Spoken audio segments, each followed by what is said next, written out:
This episode of the Sartorial Geek podcast is sponsored by Jordan Dene. Jordan Dene has all kinds of geek chic apparel and accessories. Our designs are hand-lettered and inspired by our favorite characters and stories in pop culture. We have tank tops that can be worn with a skirt, under a blazer, to the gym, and as pajamas.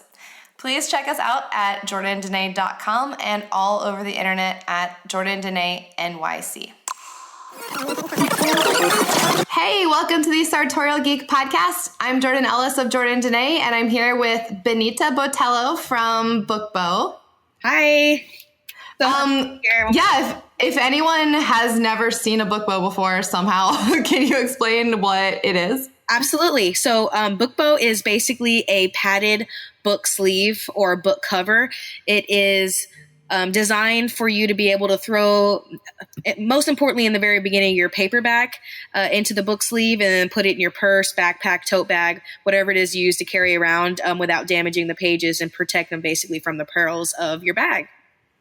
Yeah, which is awesome for people who are like commuter readers like me, because my bag or my books, like the edges get so wrecked from putting them in my bag forever. You actually are my prime, like when I go and like look at statistics and stuff like that, like on my end, New York and London actually are really big, but New York are my prime peeps, because I mean, even here in Texas, we don't have hardly any we don't have any kind of really public transit, which is really unfortunate. So at least in my area where I'm at, there's not, you've got to kind of be in, like that busy Dallas area. But anyway, you're my prime customers, what I'm trying to say, and I love you for it.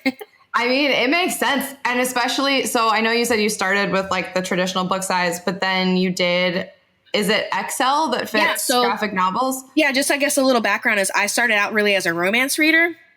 So, not necessarily like grandma's romances with like the super pocket books, but right. really like indie. So a lot of like self-published authors and published authors was my main size. Like that's what I was making it for. In the beginning, I basically could not afford. I was really fortunate and I was able to go to signings and meet my favorite authors, but I wasn't able to afford another book. So I was like, how is it that I can just gently read this signed book that I have and then myself where it belongs?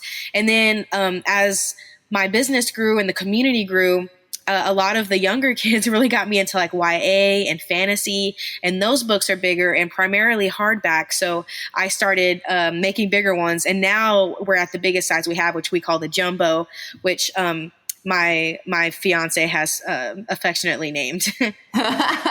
Yeah, that's huge. Like you could fit like, you can fit. I don't even know. Yeah, what like size book. For example, depending on what you guys are into, but like It could fit in there by Stephen King, A Court of Mist and Fury by Sarah J. Maas. We have a lot of really big books. I personally put a nice standard hardback in there, my iPad, and like a bullet journal, and then I put it in my backpack, and then I'm off to like who knows where I'm going, but they're in there and it's safe.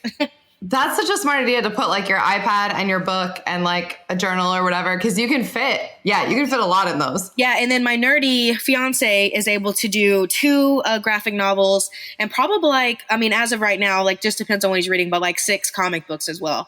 And that's awesome. Yeah, it rules. It really does. Yeah, because when I started reading graphic novels and comics, which wasn't that long ago, that was my first problem. I was like, cool, if I travel with these, they're going to be ruined. So what am I supposed to do? They are the most sensitive babies out there.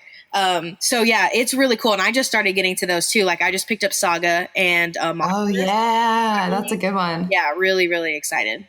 So were you like a huge reader growing up? Like, how did you even come up with the idea or like decide to do book stuff for your business? So really untraditionally, I wasn't a big reader. I actually am sober 5 years, 5 years. Congratulations. That's awesome. But yeah, my world was much different than what it is right now. And I was just a really hot mess. And I had met my fiance, Aaron, and he was the complete opposite of what I was. And he was a nice, normal guy. And I was just this like messy girl. And it was just I was a product of my environment, unfortunately. And he really kind of saw through that and saw the potential in me and didn't give up. And so I actually ended up getting a DUI in 2013. And I was like, cool, well, I'm going to just stop drinking and driving. But I just couldn't stop drinking. And I just realized that I had a problem. And I knew that I was like going to lose him if I couldn't get my shit together, you know? And I decided to just for once take a hold of my life. And I went into this program that was government issued, and there was a bunch of really bad people in there. And I was like, wow, I really don't belong here. And I signed this paper basically saying, through this program, I wasn't going to drink. And for once in my life, I held up to that. And I was like, cool, well, what's a month, you know? And then I was sober a month. And then my life, I felt better. My personal life was better. And then I was like, cool, what's one more month? You know, I don't feel like I'm missing out on anything. Anyway, it ended up going to like a year. And I was like, wow, I really love being sober. And I picked up a book, and it was a romance book. And I guess I just found my book. And I just found out that I really enjoyed reading, and I was like cashing these books out, you know, and then they started getting less romancy and then more other, you know, just more contemporary or like new adult. And I was reading like 150 books a year. Oh my gosh. Yeah, that's amazing. Wow, I really love reading. And then I was like, but I'm so broke. And then I found out there was this little community called like Bookstagram. And I found people that lived near me that were going to signings and meeting these people that I really loved that I was reading. And it was like $10 for me to go in and get my book signed. I was like, oh my God. So I started getting my book signed. And then I was going to work and getting them destroyed in my bag. You know, I only had a 30-minute lunch break, and I was going in, and I was like, I know I was being gentle, but my books were still getting smashed in my bag. So I was like, how is there like nothing like this? So of course, I'm a hardcore researcher. I go online, I go on YouTube. There is nothing. I'm like, how is there nothing? So seriously. So I started using this like old iPad case that was padded, that was way too long, like width-wise was way too big for it, but it protected my books in there. But I wanted something that was just a little bit more custom. So I did some more research, and I basically found a sewing class in Dallas, which was like an hour away from me, but it was only like $70. And so I decided to take it. I was like, I'll make some. That's so awesome. And mind you, I'm not just this like badass who decides to just go and get whatever I want.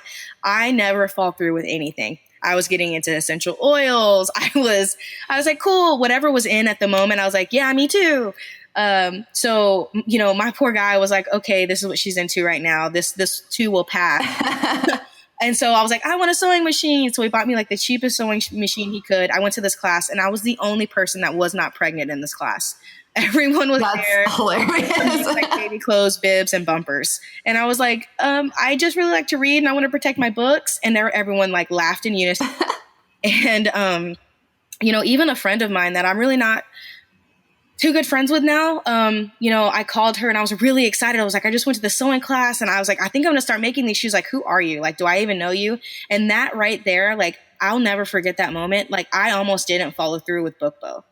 Because I was like, man, yeah, she's right. Like, who am I? Like, this is so silly. Like, grow up, you know, grow up. And, you know, that's so motivating though, to like, cause your company, so you said this was 3 years ago, and your company's been around for just like a little bit. Yeah. I'll be 3 than in that. May. I'll be 3 in May of next year. So I'm just about 2.5 years old. So like sometimes when people who have business ideas talk to me and they're like, how could I ever do anything? Like, I haven't been doing this my whole life. I'm just going to like point them to you and be like, this company, like she took her first sewing class 3 years ago. That's crazy. And I'm telling you, the people who are supposed to be the closest to you are the ones that let you down. And it is breaking. You know, you grow up as a kid, they tell you to follow your dreams, don't stop believing, you know what I mean? Journey's playing in the background. And the minute you turn 18, it's like, get a job, you need insurance. Like, you know, even my neighbors across the way, they were like, well, don't quit, you know, you need insurance. And, you know, they're old, obviously. But it's like, it's so heartbreaking because, you know, it's like so many people, we've missed out on probably so many great products and, you know, mentors because they just, the people around them that are supposed to care the most just didn't believe in them or even encourage them. And so I had got into this and I was like, cool. I Googled Etsy. I watched a YouTube video on how to create my own Etsy page. Mind you, I am the only person in my family that graduated high school. when I told Aaron about my idea, he went and randomly bought me a computer, like just because he knew that this was something that I really wanted to do. And I still am using that computer right now, but That's awesome. I wouldn't have been able to do it if it weren't for him just being like, you know what, this is my boo and I'm going to let her see this through. And so, it kicked off. Like I just showed a few of my friends in the community and they were like, I really want one. So I opened a page. So I was able to employ my best friend of like 20 years and I was like having her cut fabric and cut the foam that I was using. And we were going back and forth and working off of her kitchen table, which she is a family of 5. And oh my gosh, I was like, man, that's like every Etsy shop. I love the behind the scenes of how people get nobody started. knows what the hell they're doing. We're all just going with the flow. And like I said, I have no idea. And I had no one around me that could help me. I am the furthest along of anyone in my family, which is not impressive at all, but I was like, cool, I have insurance and that's more than I could have ever have asked for. So this is as good as it's going to get for me. I got a man, he's got decent credit. He loves me. This is it, when really. Well, and that's insane too, because you went from an Etsy shop, like on a kitchen table, to the most recent announcement is that you're selling on Amazon soon. Yeah. Like that's insane. Yeah. And it's all been happening so fast. Like I just really can't believe it. And that's really what happened with, me deciding to quit and really pull the plug. It'd been so fast and it was like 6 months into it. And for whatever reason, for once in my life, in my bones, I felt it and I listened to myself. And I knew that I had something. This is TMI, but it was like my time of the month and I was super emotional. I was stressed. I was working, 10 hours a day, then working another 5 hours to come home and then getting up at 7:30 in the morning. I was exhausted. And I had an issue with a customer that I just happened to answer the phone. I had nothing to do with their project or anything like that. And they were livid.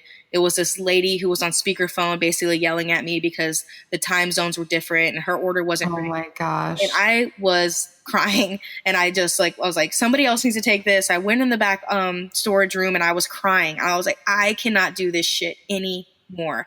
Like I have something really great going on and people had already started copying me.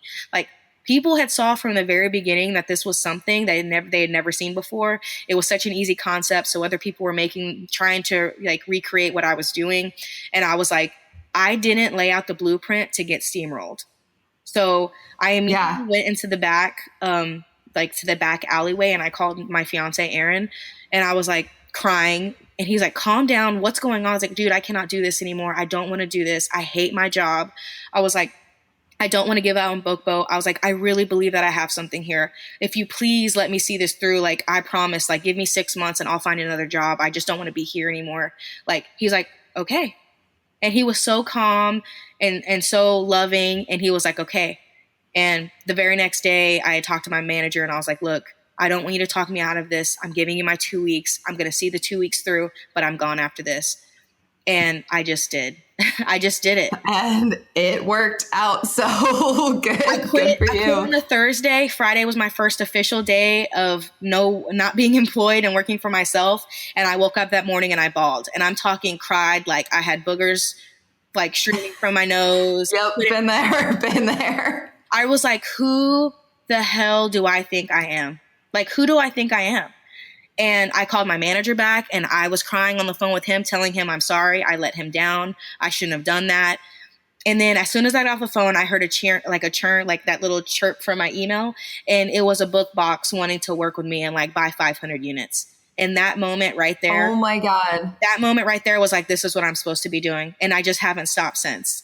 Like literally have not stopped. That's so amazing. Yeah. Yeah. It's been a wild ride. Something else that I think is really motivating about your story. So like one is the fact that you just took a random sewing class and then now have like an Amazon business. Yeah. And two, I know you have a business partner, but like you're figuring this out as you go. I mean, like you 100%. Said, you watched a YouTube video to figure out Etsy. Like that's such an inspirational story that I feel like is so relatable and scares so many people off of doing things because they like didn't go to college for this exact thing or whatever. I'm not trying to beat myself down in any way, and I don't want anyone to take that. But as women, I feel like we can't help it. I am the least smart person of all of my friends. I really feel like I am surrounded by beautiful, smart people. And like I said, I don't know I don't know anything. I didn't do well in school. I was the class clown. I was constantly, wanting to do what everyone else was doing because I didn't succeed in class. So I tried to cover that up with other things. And I am 100% learning as I go.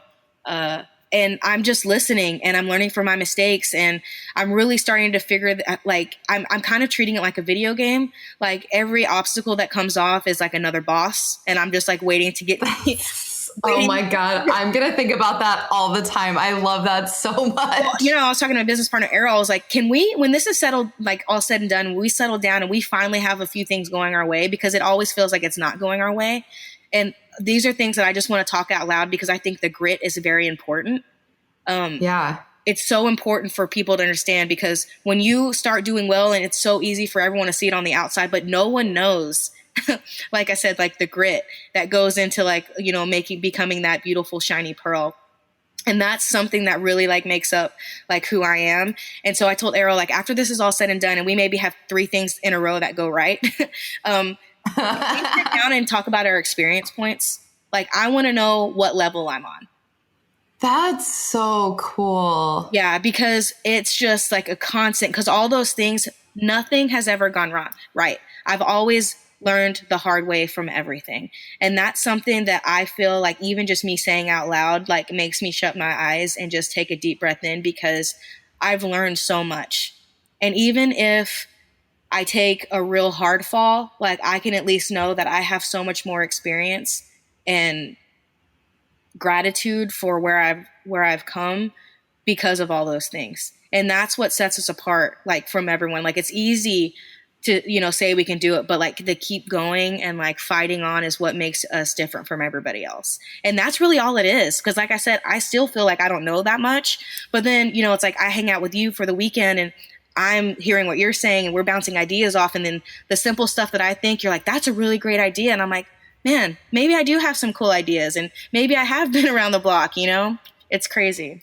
Well, and it seems like you've set up your business really well. So like it's you and your business partner. And then you have, my best friend, Amy. What is her official title? Or like, what is her fulfillment manager really is what we have her doing now. Also project manager, but it really started out with us. And I knew from the very beginning that I needed to be branded. I knew I needed a name. I know my stuff needed a label. And don't ask me why I felt like I knew that. It was just something that came, that was a real simple idea for me. So before I decided to even put it out into the world, I had a tattoo friend of mine who created this like cool label. Oh my God, that's so awesome. And the first one was, I love that. I was like, I know I want a girl who's like kind of looking down with a side braid, holding a book. And then on the book, I wanted to say Book Beau. I want it to be someone who can see themselves in this. And that was my very first logo. And, I was able to make the logos on Etsy and, it was on fabric paper or something like that. And I was sewing them on. So yeah, it was Amy. And I knew that I wasn't going to get over my head. I knew I was only going to put up what I had made.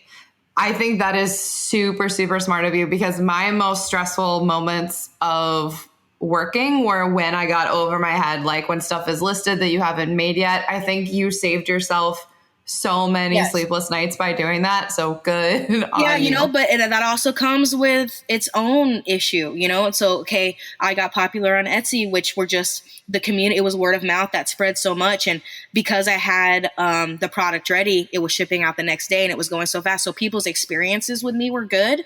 But when you weren't able to get what you wanted, your experience was bad.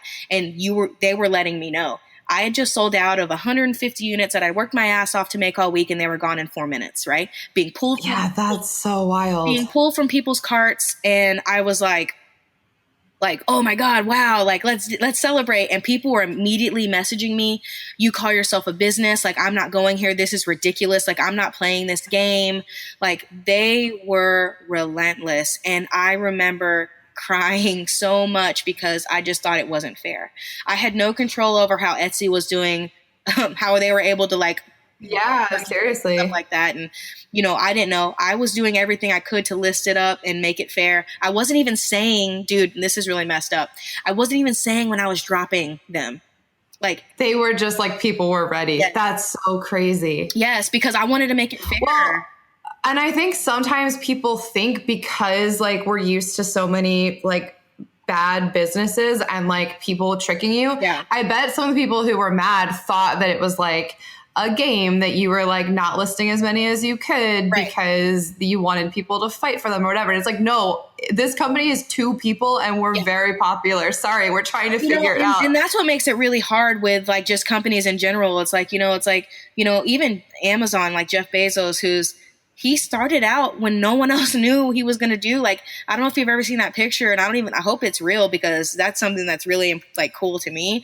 But it shows him in an empty room with like a canvas banner that says Amazon on it.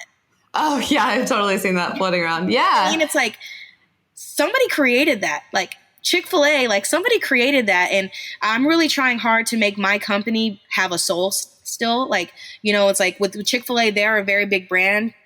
We might not believe in what they, their morals, but they stand behind what they believe in. And that's still something that should be respected. And their brand has a soul.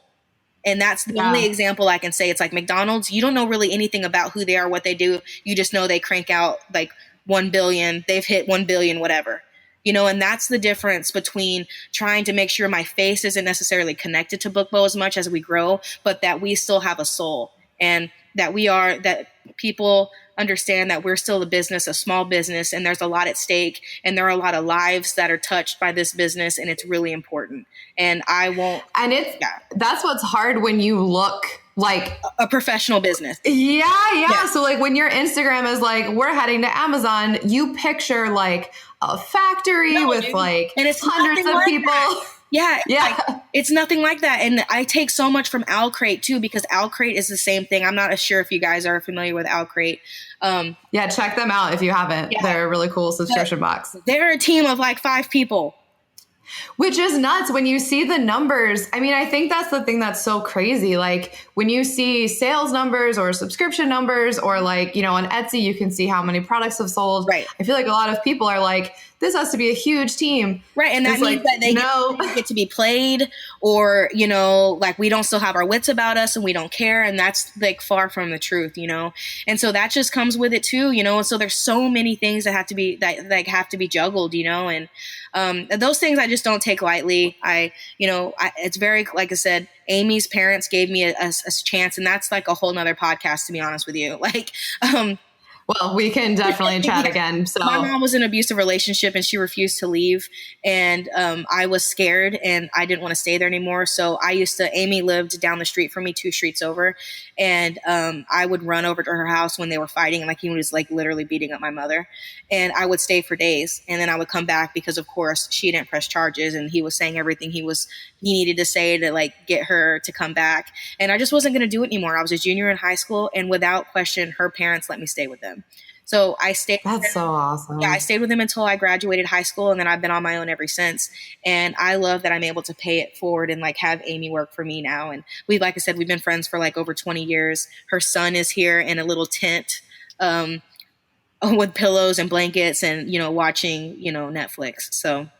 And that's the really cool thing when you're supporting a small bit. I mean, it's funny to say Book Beau is a small business because it doesn't feel small, but it is. But yeah, like you're literally supporting. So I got to come check out your office, which was super cool. Like you're supporting like real people, like 5 real people who like bring their kids to work, who like read books and sit in this cute little tent, like next to the shipping table. Like that's the actual behind the scenes when you put your money like 100% into a real company. Yeah. And Amy like literally is the heartbeat of what we're doing here. She takes such pride in her work. And, if we hear a buzz go through and she's about to leave, she's like, well, one more, I'm excited. Like I want them to see that they just ordered with us and they're getting the notification that it's going out. It's like, that's so awesome. Super tight. And then like I said, I have Errol, who's in Virginia, who is the reason we've been able to blow this popsicle stand. Like, his mind doesn't work like mine, and he is so brilliant and kind and really the yin to my yang, and just like has shown me what real business this could be. He's just as hungry as I am, and we've really been able to take the roof off of this place. And our possibilities have been really endless. And he's got his sister-in-law, which is Shannon, and she's our customer service, who's also really amazing. And if you ask anyone that's ever had to deal with Book Beau, that's all them. I mean, I wish I can take credit so for it. Awesome. They're amazing. My team is amazing. And I just have Tina now, who is a PA and assistant, who keeps me sane and is dealing with my influencers. And we're working on a program now to make sure that the people are getting paid for the support that they're showing us. And it's cool. And I don't want to be doing anything else. That's for sure. I love that so much. And I love your product. We were at a convention, which is why we were hanging out, and I brought home so many, and I need so many more. So especially because it's like back to school and then holiday, like please everyone, if you need teacher gifts or like, back to school, like college student bundles. And it's like, and I say this with peace and love because I am also this, but it's like, if you know someone who is quiet and really enjoys reading, and, it's like, I don't know if you've ever seen the kids at the grocery store that are in the basket reading or like slowly following their mom. It's like, what do you get somebody who just enjoys reading and escaping like that? This is just a really great gift. And I personally, if I never make another one, will always be using them. When we were at the show recently, Tina pointed out my bag, and it's like, I have these little Book Beau bags, which are kind of like small cosmetic padded bags that I keep my chargers in. And I had 2 of those in my bag. I had, my planner in another Book Beau, and then I had a jumbo, and that's like my real life bag. Like that's every day. I love my product so much. So yeah, everyone should have a day rule. Basically is what I'm saying. I use them all the time too. So this isn't like, I'm not pretending. There's always one in my bag or at least one. Sometimes there are like 2 or 3 because I have my Kindle in the smallest size. What's the little size called? It's called Mini. Yeah. So I have my Kindle in there, and then I usually have like a real book, and then sometimes I throw my iPad in. And now that I have the jumbos with zippers, I have to like, I don't even know what I can and that's put in what's there. crazy. Anything. It's changed. I really feel like it's changed the game. You didn't think that you needed them until you had them, and now you don't want anything exposed, And so you're finding we keep hearing from our customers like what they're using them for. Like we haven't done our Book Beau bags in a long time, and I was just talking to Errol. I was like, hey, dude, we really need to bring that back because people keep their medical supplies in there. Oh wow. Or people who have diabetes or anything because they're padded. And that's awesome. Size, so it's like, man, like when I hear stuff like that, I'm like, Errol, we got to bring them back. Like we can't have anybody not rolling with that kind of stuff in style or feeling better about it. Like those are the things that like motivate me, I love that so much. So tell everyone where they can follow you because new stuff is coming all the time. And like, honestly, you should follow because there's always cool stuff happening. So much new stuff. So we're on Facebook, and it's at Book Beau Sleeves. And then we are on Instagram, and that is at Book Beau, and that's BEAU. So Book Beau, and you can find us online. Everything online, if it's in the shop and it's on a pre-order, goes out the very next day. We're super proud of that. So it's www.bookbeau.com. That's so awesome. Thank you so much for chatting with us. This is like, honestly, I love doing these interviews because I leave inspired. So like, I'm going to go, when I left your studio, I came back and was so inspired to like rework my studio. And now I'm so inspired to like write a bunch of new business ideas and stuff. So you got thank you. You got such great stuff, and I'm just as inspired. Like we haven't stopped talking about you here. Like I'm like Jordan. Like we adore you and we love what you're doing, and you have to stick around. So don't when you get in that hard spot, girl, like keep pushing because we can't lose you. So. I love you so much. Opportunity. I love you. Thank you. Thank you. Thanks for listening, guys. If you know someone, actually, especially if you know someone who's maybe thinking about starting a business and is scared to, please let them know about this podcast. And you can check out our Patreon too, and definitely check out Book Beau. Thank you guys all so much. Have a great week and stay nerdy. Bye. Bye.